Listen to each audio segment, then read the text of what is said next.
Hi welcome to the another lecture of Muslim law personal law की series हम लोग देख रहे हैं। अगर आपको लेक्चर मिस ना करना चाहे तो आप प्लेलिस्ट सेक्शन में चली जाइएगा। मैंने वहां पे सारे लेक्चर्स को बड़ा सॉर्टेड तरीके से डाला हुआ है, तो आप वहां से इस कंटिन्यूटी में देख सकते हैं।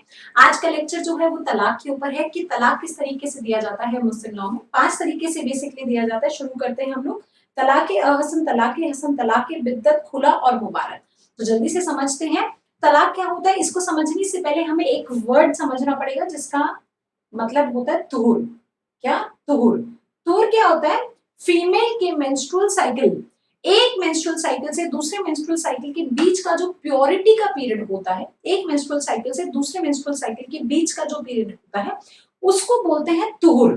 Purity, disclaimer apply, I really don't mean the purity word. Purity का मतलब है कि उस स्पेशली ड्यूरिंग दी पीरियड, इस पीरियड को हम लोग तलाक के लिए इस्तेमाल करते हैं। तलाक इस समय ही प्रोनाउंस किया जाता है इन मुस्लिम पर्सनल लॉ। तो चलिए समझते हैं। तलाक के अहसन मतलब कि एक्सप्रेस्ड डाइवोर्स बोलते हैं हम उसको। एक्सप्रेस डाइवोर्स होता है। अहसन के अंदर क्या होता है कि जो हस्बैंड है इसको प्रॉपर डाइवोर्स भी कहा जाता है। क्यों? क्योंकि यहाँ पे हस्बैंड को उसके डिसीजन को रिकंसिडर करने का मौका मिलता है। यदि उसको लगता है कि मुझे तलाक नहीं देना चाहिए था तो वो अपने डिसीजन को रिवोक कर सकता है, रिकंसिडर कर सकता है। तो क्या हुआ कि एक तुहर में उसने ये अनाउंस करा, तुहर में उसने ये अनाउंस करा कि मैं आपको तलाक देना चाहता हूं in the single pronouncement. Single pronouncement में ड्यूरिंग द तुहर period between the menstrual period, menstruation period of purity, the period during which the cohabitation is possible. Okay, तब उसने बोला कि मैं आपको तलाक देना चाहता हूं और उसके बाद उसने इद्दत के समय तक, इद्दत का पीरियड मैं आपको बता चुकी हूँ। इद्दत का समय 3 लूनर साइकिल होता है। मेंस्ट्रुएशन अगर आते हैं तो 3 मेंस्ट्रुअल साइकिल होता है। हस्बैंड की डेथ हो जाए तो 4 महीने 10 दिन होता है। तो इद्दत के समय तक there will be no sexual intercourse, abstinence हो जाता है दोनों। There will be no sexual intercourse. This is called, this is how, जब इद्दत खत्म हो जाएगा तो हम मानेंगे कि तलाक कंप्लीट हो गया। अब ये अच्छा प्रॉपर तलाक क्यों कहा जाता है इसको, इस पर्टिकुलर को? क्योंकि जब तक इद्दत का पीरियड है चल रहा है, 3 महीने, 3 लूनर साइकिल, 3 मेंस्ट्रुअल साइकिल, तब तक हस्बैंड के पास ये पॉसिबिलिटी है कि वो कभी भी चाहे तो अपने उस डिसीजन को जो उसने एक तौर में लिया था उस डिसीजन को रद्द कर सकता है किसी भी तरीके से। मतलब if there is a sexual intercourse और if there is implied any way he can revoke his decision. So the advantage of this form is that the divorce can be revoked at any time before the completion of iddat period. लेकिन यदि इद्दत complete हो गया तो ये जो तलाक है ये इररिवोकेबल हो जाता है। ठीक है, बड़ा आसान है। अगला पढ़ते हैं हसन तलाक। हसन तलाक भी सिमिलर है, लेकिन अहसन के अंदर क्या हुआ था कि आपने एक ही बार एक तुहर में तलाक दिया और फिर आपने simply there is no sexual intercourse till the period of इद्दत। लेकिन यहां पर क्या हो रहा है, हसन में क्या हो रहा है कि आप 3 तुहर लगातार, 3 तुहर में आप 3 बार तलाक तलाक तलाक, मतलब 3 बार ये इंटेंशन अनाउंस कर रहे हो that you don't want to be with this particular wife, right. जब तीसरा प्रोनाउंसमेंट आप जैसे ही करते हो तो वो इररिवोकेबल होता है, उससे पहले इररिवोकेबल नहीं होता। उससे पहले आप उसको रिवोक कर सकते हो। तो चलिए पढ़ते क्या कह रहा है। This consist of 3 pronouncements made during the successive तुहुर्स, no intercourse taking place during any 3 तुहुर।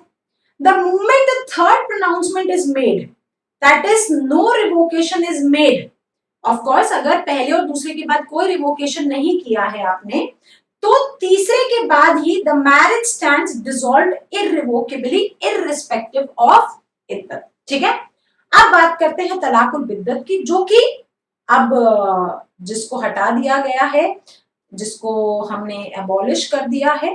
तलाकुल बिद्दत ये वो है जिसको कहते हैं क्या, इंस्टेंट ट्रिपल तलाक। एक ही बार आप जैसे ही तलाक तलाक तलाक बोला and this one, there is no choice that you can rethink, there is no choice that you can revoke your decision। ठीक है, इसीलिए इसको इतना कंडेम किया गया था, इतना इसके ऊपर प्रोटेस्ट हुआ था कि आप इंस्टेंटली ट्रिपल तलाक दे रहे हैं। दिस इज कॉल्ड ट्रिपल तलाक, तलाकुल बिद्दत के अंदर है ये।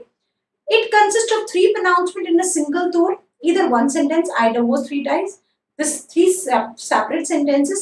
Talaq becomes irrevocable immediately. It is pronounced irrespective of the iddat. As the talaq becomes irrevocable at once, it is called talaq-e-biyan or irrevocable talaq. ठीक है? Single irrevocable declaration होता है. इसके अलावा एक implied और contingent divorce होता है. Implied कि if the husband impliedly कहता है, expressly नहीं बोला, impliedly बोलता है कि जैसे कि I give up all relations and we would have no connection of any sort with you.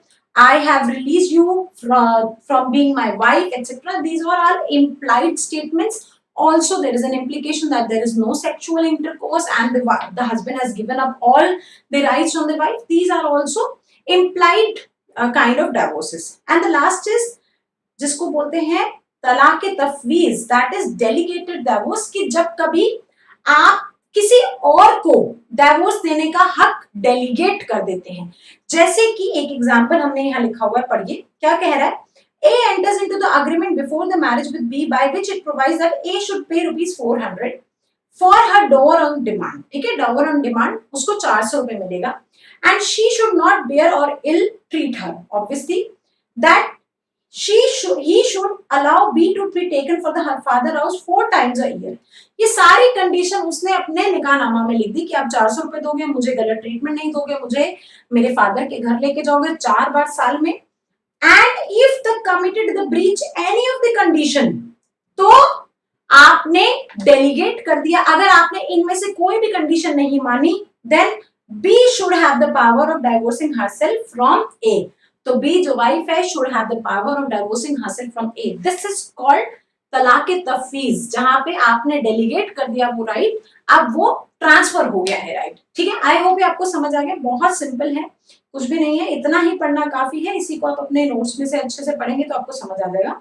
जहां तक बात है खुला और मुबारत की, खुला राइट सिर्फ और सिर्फ वाइफ के पास होता है, जहां पर वाइफ जो है वो कह सकती है that please release me from this marriage, आप मुझे आजाद कर दीजिए शादी से। देन हस्बैंड जो है वो उसको अग्री कर सकता है। और जो मुबारत है वो म्यूचुअली होता है, वाइफ और हस्बैंड दोनों के पास होता है ये राइट मुबारत का, जहां पे here is the dissatisfaction is mutual but खुला is was the one only for the wife। ठीक है, तो आपको समझ आ गया होगा। यही बहुत सिंपल से फॉर्म्स है तलाक के, आप इसको एक्सपैंड करके विद रिस्पेक्टिव केस स्टडीज लिख सकते हैं।